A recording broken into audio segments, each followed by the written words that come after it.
Eh bien salut à tous, c'est la vie météo, j'espère que vous allez très bien. On se retrouve en ce vendredi 11 juillet 2025 pour de nouvelles infos météo. Aujourd'hui on va parler du risque d'orage des prochaines 24 heures et surtout de la journée de samedi. On attend des phénomènes parfois forts sur Midi-Pyrénées, Languedoc-Roussillon, le sud de l'Auvergne, de Rhône-Alpes et ponctuellement l'est de l'Aquitaine. Il n'y a aucune certitude sur la localisation et l'intensité exacte des orages. Je vais vous expliquer pourquoi. On est dans une synoptique goutte froide très peu dynamique et on va notamment se retrouver dans le cadran nord du système. Là où le jet stream est absent. Donc du coup, on va se retrouver dans une espèce de bouillie désorganisée où ça sera un petit peu des zones de convergence au petit bonheur la chance qui vont se former. Il y aura un peu de vent marin qui va rentrer par la Méditerranée, donc il y aura peut-être des zones où il y aura des orages, d'autres où il n'y en aura pas. Ça va être un petit peu compliqué de déterminer vraiment la zone globale où ça va péter. Ça pourrait se décaler légèrement plus à l'ouest, ou plus à l'est, ou plus au nord. On ne sait pas trop, les modèles n'arrivent pas à se décider. Il y a une zone centrale qui ressort sur pas mal de scénarios sur Midi-Pyrénées, mais je ne peux pas vous garantir que cette zone ne soit pas plus petite ou plus grande d'ici demain matin. Donc là, on va parler d'une manière générale du risque d'orage de la journée de samedi. On va regarder ce que les modèles projettent, mais sans vraiment rentrer dans le détail. Et là où je vous donnerai vraiment les informations définitives, c'est demain matin, quand les modèles seront un peu plus stables et que je pourrai vous fournir la carte de prévision finale du risque orageux de la journée de samedi. On va parler également, juste rapidement avant de débuter, de la nuit prochaine, là, de vendredi soir et de la nuit de vendredi à samedi, du côté des Pyrénées et ponctuellement du côté du Pays Basque, on attend quelques orages forts. Je vais vous présenter les prévisions. Et je vais me permettre une petite intervention sur la suite des événements concernant la seconde quinzaine du mois de juillet, vis-à-vis d'un commentaire de Stix7989 sur mon dernier point météo qui a mis pas de nouvelles canicules, pour l'interrogation, tu en es sûr? Alors je t'invite à regarder ce qu'il va se passer à partir du 21, mon ami.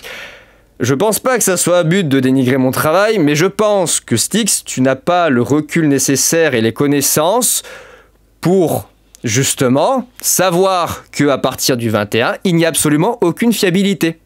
Voilà, je vais faire un rappel pour ceux qui, effectivement, n'ont pas forcément les connaissances dans cette situation dans laquelle nous sommes.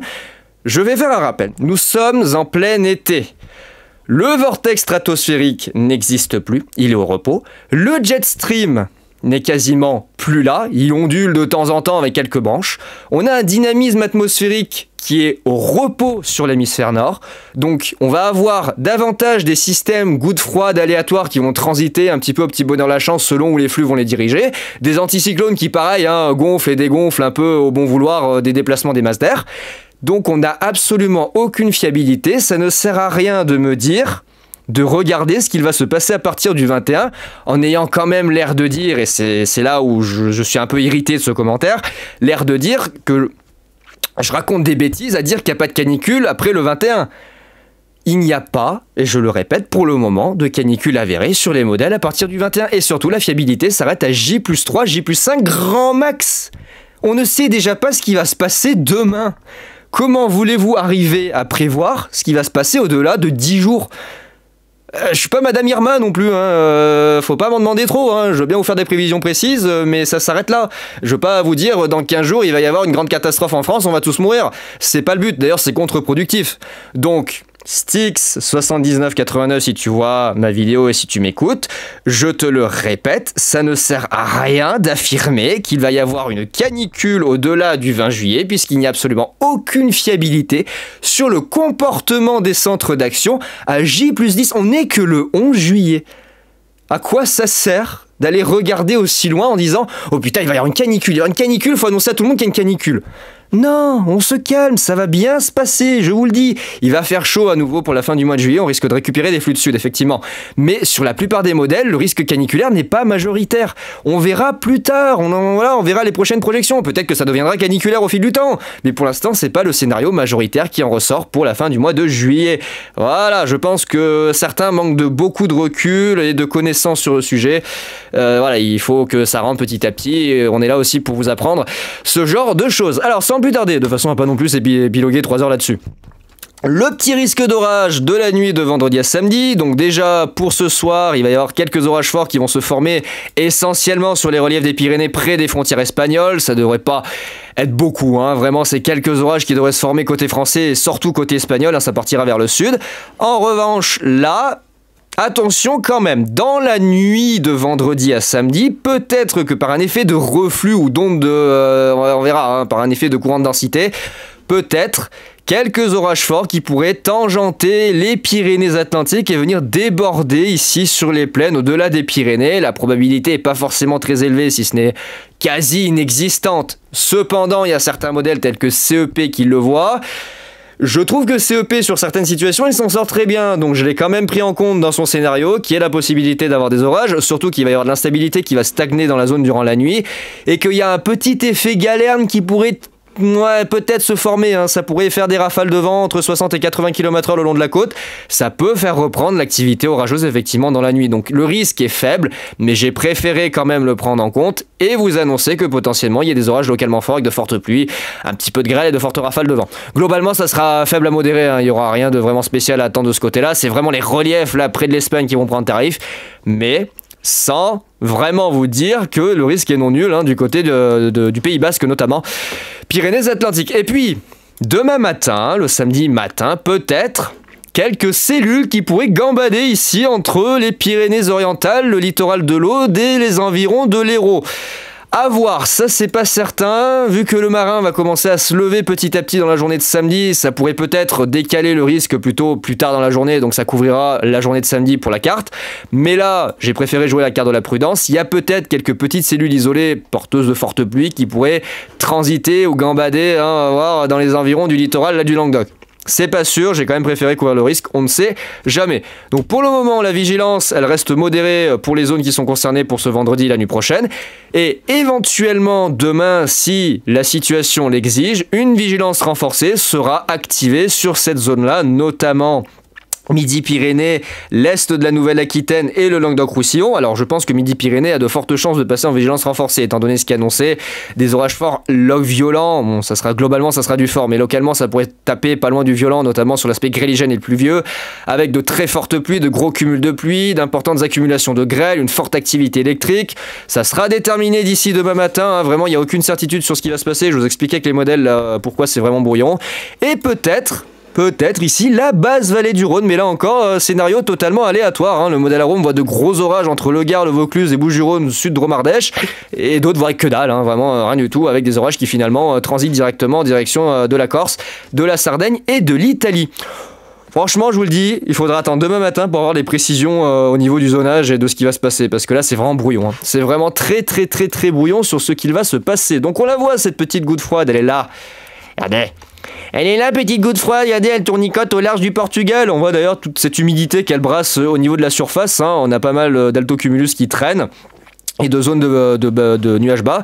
Mais regardez surtout, elle est très lente, elle tourne vraiment très lentement sur elle-même. Et là, regardez, on voit ici, avec les cirrus d'altitude, de temps à autre, hein, ça se voit, on a le courant de jet qui circule ici dans sa partie sud. Ça fait une espèce de U qui fait comme ça et qui s'arrête là au niveau de l'Espagne, qui est bloqué par les reliefs.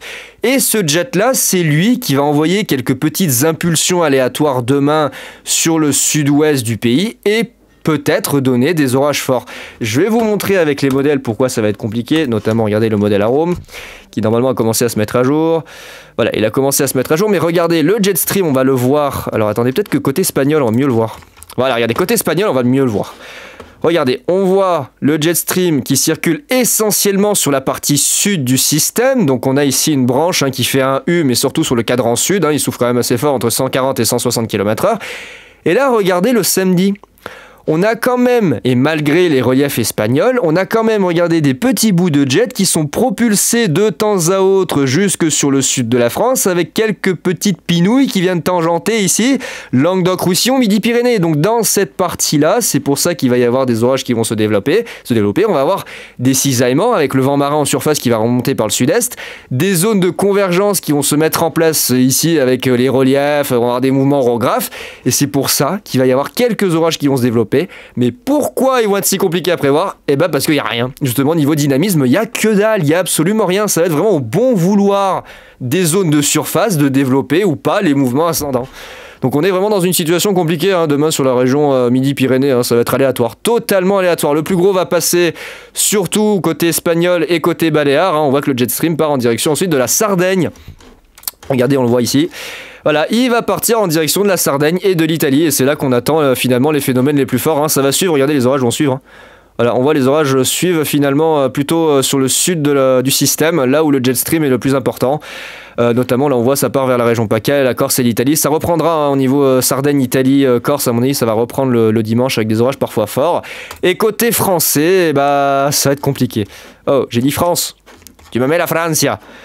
Voilà, côté français ça va être tendu puisqu'on va avoir, regardez, à la fois un flux un petit peu, vous voyez, qui tourne avec un flux un peu nord-est qui revient ici entre l'Auvergne, Limousin, Aquitaine et sa tangente Midi-Pyrénées. Et en même temps, regardez, hop, un petit flux de secteur sud qui repousse ici le Languedoc-Roussillon vers l'Aveyron. Et puis là, ça essaye de tournicoter un peu dans tous les sens.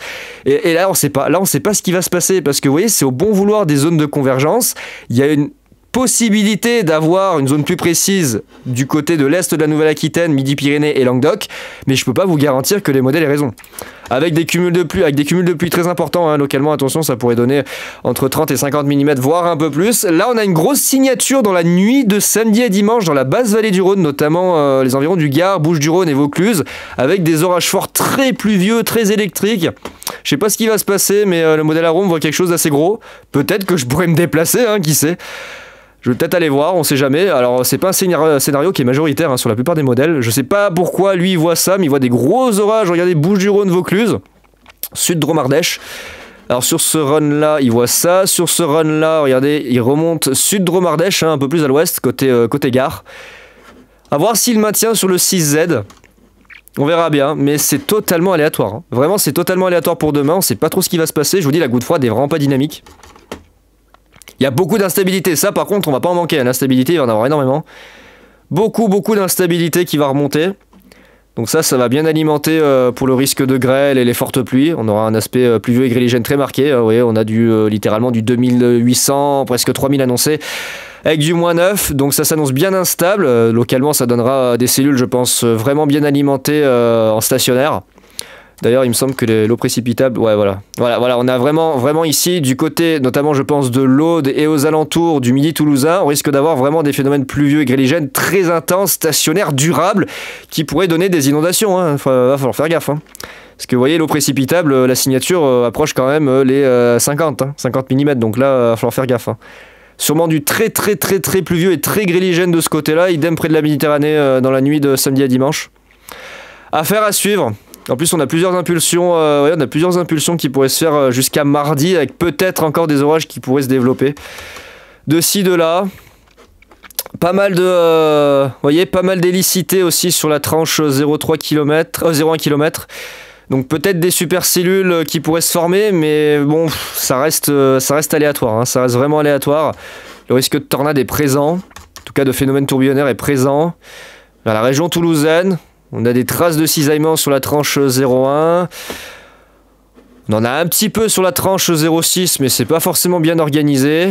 On a un petit peu là. Ouais, c'est vraiment aléatoire. Hein. Complètement aléatoire ce qui va se passer. Donc il faudra attendre demain matin pour avoir les prévisions les plus fiables. On a un risque d'orage fort à log violent qui est présent sur la zone Midi-Pyrénées. Mais franchement, je vous le dis, ça va être au petit bonheur la chance. Hein. Ça va être vraiment au petit bonheur la chance. Ouais, ça pourrait, ouais, ça glisse, voilà, ça remonte en même temps, ça glisse, vous voyez, ça fait une espèce de rotation et ça glisse en direction de la Nouvelle-Aquitaine sur le modèle Harmonie. Ça pourrait toucher vraiment toute cette zone-là ici, depuis Nouvelle-Aquitaine, Midi-Pyrénées, Sud-Limousin, Sud-Auvergne et Languedoc-Roussillon. Avec éventuellement, et là on le voit, la vallée du Rhône dans la nuit de samedi à dimanche. Je me demande si je vais pas me déplacer dans la vallée du Rhône, moi. Entre Montélimar et Avignon. Ah, entre Montélimar et Avignon, ça vaut peut-être le coup de se déplacer dans la nuit. Hein. Je vais voir, peut-être que je vais me déplacer. Alors le truc c'est que samedi c'est que là c'est noir dans le sens des départs. Je pense que je dois attendre le soir avant de partir. Parce que de toute façon c'est annoncé dans la nuit, donc à la limite je pars en pleine nuit, hein, c'est pas bien grave. J'ai 2 heures pour aller à Avignon, donc c'est pas bien loin. On verra bien. Et puis le lundi, lui, il voit quelques orages là qui partent entre Rhône-Alpes, Jura, Bourgogne, un petit peu côté Bretagne et Normandie, mais à Rome, on voit pas ça. Donc ouais, totalement aléatoire la situation de demain. Il y a le modèle suisse qui est assez agressif. Voilà, le modèle suisse assez agressif, hein, notamment en direction du Tarn-et-Garonne. Le Lot, la Haute-Garonne, et puis un petit peu en direction du Cantal, un peu le sud de la Corrèze, En direction de la Loire, le Rhône, voilà, c'est vraiment n'importe quoi là. Je vous dis, on est dans le cadran nord du système, ça va être compliqué. Puis peut-être lundi des orages forts sur Rhône-Alpes, à voir. On est sur le cadran nord du système, ça va être compliqué. Ça va être très compliqué. Il n'y a pas de dynamisme. On est dans la partie nord où au final on a simplement le rejet du jet. Vous voyez, on va être dans cette partie-là. Vous voyez, on va être dans cette partie-là ici qu'on voit sur le satellite. C'est le rejet du jet qui vient en fait mourir dans cette zone-là. Donc bon, il peut se passer plein de choses comme rien du tout. Hein. Il peut tout se passer comme rien ne se passer. On verra bien. Voilà. Pour l'instant, je peux pas vous en dire plus sur la situation. À mon avis, il va falloir attendre demain matin. On verra demain matin et puis je vous ferai les prévisions. Ici, il voit beaucoup d'orages sur le sud du Cantal, en direction de la Corrèze, en direction du Lot. C'est bizarre, il voit pas grand chose en vallée du Rhône, c'est bizarre. Je sais pas trop ce qui va se passer. Ouais, le zonage il va être compliqué demain, parce que regardez, il voit même des traces d'orage du côté de la Dordogne et sud-Haute-Vienne. Hein. Qu'est-ce que c'est ce bordel là? Oh, qu'est-ce que ça nous fait? À Rome, qu'est-ce que tu vois à Rome? À Rome, il voit grosse cellule en direction des Hautes-Pyrénées, le Gers. Le Tarn-et-Garonne, la décédée. Je pense que par contre là, les Pyrénées-Orientales, faites gaffe, hein, vous allez prendre cher à mon avis. Pyrénées-Orientales, il y a beaucoup de modèles qui réagissent de ce côté-là avec, je pense, de très très gros orages gréligènes, pluvieux et venteux, électriques. Là, ça sent que vers les environs de Perpignan, il va y avoir du gros. Hein. Faites gaffe, à mon avis, vers Perpignan, ça va donner. Et peut-être que, regardez, ça pourrait s'étaler vers l'est, on sait pas trop. On sait pas trop ce qui va se passer là dans la nuit de samedi à dimanche, parce que surtout que, regardez, il y a beaucoup d'instabilité qui remonte vers la basse vallée du Rhône. À mon avis, là, les Pyrénées-Orientales, peut-être que je sortirai le violent pour vous. Parce que, regardez, les quantités de flotte annoncées, 150 mm de pluie, ouais. Voilà, regardez, des signaux à 150 mm, hein. Ça augmente sur les prévisions, donc peut-être que votre zone passera en risque violent. Vous ferez partie des départements en vigilance renforcée. Il va falloir surveiller la zone des Pyrénées-Orientales, hein, ça va donner. Et puis là, on va regarder, hop, ça commence à apparaître vers 21 h, regardez le Gard, et éventuellement dans la nuit, la basse vallée du Rhône. Alors j'aimerais bien que ça pète, parce que du coup je descends directement, hein, je vais dedans. Ça serait cool que j'ai du nocturne. Ça serait vraiment sympa. Ouais, on a ça, regardez, on a ça qui... Voilà, il y a ça qui remonte là. Waouh, qu'est-ce que c'est ça? Waouh, orages violents là qui passent au nord des Baléares. Avec le vent de sud qui remonte d'ailleurs. Regardez le vent de sud qui remonte dans la vallée du Rhône. Oulala, qu'est-ce que ça va nous faire là? Qu'est-ce que ça va nous faire? Puis je vois des orages qui essaient de s'ormer vers chez moi là vers 22 h. Qu'est-ce que c'est cette connerie là? Ah, il y a des orages qui essaient de s'ormer sur le Vercors aussi. Bon, je verrai ce qui se passera d'ici demain selon les prévisions et puis je me déplacerai si nécessaire. Hein, ça serait plutôt pas mal d'avoir quelques petits orages nocturnes. Et bah écoutez, c'est tout ce que j'avais à vous dire pour ces prévisions. Pour la suite, on va pas en parler. Je le répète que pour l'instant, il n'y a pas de grosse canicule annoncée. Le modèle GFS redevient tempéré à partir du 19 juillet avec plutôt une alternance, vous voyez, de gouttes froides. Un pays un peu coupé en deux. Hein. On a un flux d'ouest avec du chaud au sud et du tempéré au nord. Et puis après, voilà, et lui, il maintient des conditions plutôt mitigées avec des petits coups de chaud, puis un pays coupé en deux. Clairement, là, sur les prévisions de GFS, le pays est coupé en deux, très chaud au sud et tempéré au nord. Donc, pas de nouvelles canicules. Et on a CEP. CEP, lui, par contre, il est énervé. CEP, regardez, là, pour la période du 21 juillet, il voit la méga dégradation. Ça, c'est top. Ça par contre c'est génial, regardez, le modèle CEP, lui il veut tous nous tuer pour le 21 avec, regardez, une première grosse dégradation entre Poitou-Charentes et Nord-Est le dimanche, hein, dès la nuit de dimanche de samedi à dimanche 20 juillet, avec des orages je pense violents d'une manière générale, et ensuite seconde dégradation violente ici depuis le Massif central vers les Alpes. Hein. Là, ça risque de donner du lourd. J'espère qu'il a raison parce que là, ça serait franchement top. J'aurais de bonnes chasses à faire pour mes vacances, ça serait génial. Voilà, on en reparlera plus tard. Il n'y a aucune fiabilité, donc c'est pour ça que je ne regarde pas spécialement. Il n'y a aucune fiabilité sur ce qu'il va se passer pour la fin du mois. Il va falloir attendre, surtout que regardez, le 16 juillet, lui, regardez, il voit de la pluie sur le nord du pays, avec des températures en baisse. Où la canicule, elle est où la canicule, là, dites-moi. Où elle est la canicule? Elle est où la canicule? Il n'y a pas la canicule. Il n'y a pas canicule, il n'y a pas canicule. Il n'y a pas de canicule. Voilà. Bon, bah en tout cas, c'est tout ce que j'avais à vous dire pour aujourd'hui. On reviendra sur la situation ultérieurement, je pense, la semaine prochaine ou déjà demain pour les prévisions du samedi. Et on parlera de la suite un petit peu plus tard. Et bah écoutez, j'ai plus qu'à vous souhaiter un bon vendredi et on se retrouve demain matin pour les prévisions du samedi. Allez, ciao tout le monde.